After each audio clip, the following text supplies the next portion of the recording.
52 detached units delivered to Westmoreland residents. Closed Harbour Beach Park 27% completed, and seniors get Christmas treat. You're watching Jamaica House Weekly. I'm Anjui James Sawyers. We have not yet had an African country taking a specific interest in very profitable infrastructure investments in Jamaica. And I'm using this opportunity to invite African investors to come and participate in the development of the country. Prime Minister Andrew Holness, as he addressed the presidential dialogue at the African, Caribbean and Pacific ACP Business Summit. Mr. Holness told the gathering that there were a myriad of investment opportunities on the island, particularly in infrastructure and energy. He said Jamaica also had untapped potential in business, finance and technology. We have very stable democracies with very stable economic policies, particular fiscal policies. So this is a good environment for investors to consider to place resources. Monday's business conference comes ahead of the December 9 and 10 summit of the heads of state and government of the ACP Group of States. The 9th session of the summit is being held in Nairobi, Kenya, under the theme, A Transformed ACP Committed to Multilateralism. Kenya's President Uhuru Kenyatta is chair of the ACP. Mr. Holness is on a 5-day working visit to the African country, where he's expected to participate in finalizing the post-Cotonou negotiations. The body will also receive its constitutive act, the Georgetown Agreement. Prime Minister Holness arrived in Kenya on Saturday and has already met with the Jamaican diaspora, the Jamaican head of mission, Kenyan diplomats, and the business community. Before his departure for the African continent, the Prime Minister toured work being undertaken at the closed Harbour Beach Park in Montego Bay, St. James. The $1.296 billion project is 27% complete and is on track to be finalized by November 2020.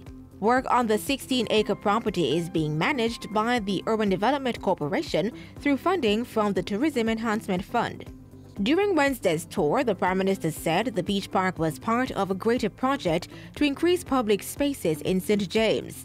Those plans include developing the Catherine Hall Entertainment Complex into a space for a reggae museum, a boardwalk, and a public park. Which will really create a space that can hold the public from the congestion of the inner city of the town to have more relaxing space where people can contemplate, can relieve their stress, can interact with each other outside of a harsh environment.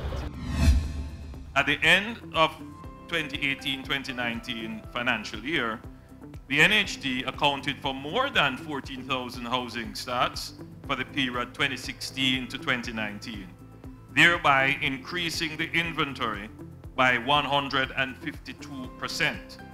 Completions of the starts total 6,000 solutions over the same period. Prime Minister Andrew Holness gave that update last Wednesday as he handed over 52 housing solutions to Westmoreland residents.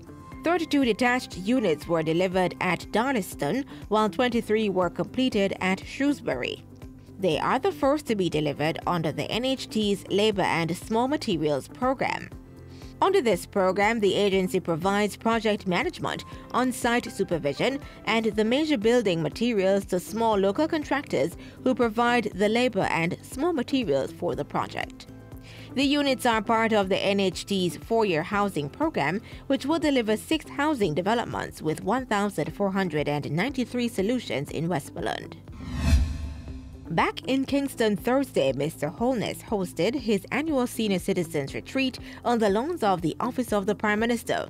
While expressing his genuine love and care for the nation's seniors, Mr. Holness said the treat provided an opportunity to hear their concerns and challenges. The fellowship and the meal amongst yourself is very important. But it is important that I get to see you because there are many issues that affect the seniors in our country. That sometimes I am locked away in my office or I'm dealing with other issues or there are so many issues to deal with that this special group of Jamaicans don't always have an opportunity to speak with their Prime Minister. And on Friday, the Prime Minister announced that Carib Cement had removed 6,000 tires from the Riverton City disposal site in 11 days. The removal forms part of a memorandum of understanding signed in July between the government and the company. Under the agreement, the cement company will remove and dispose of 2 million tires from the disposal site. And that's how we close out Jamaica House Weekly. Be sure to join us next time for more of the news stories coming out of the office of the Prime Minister.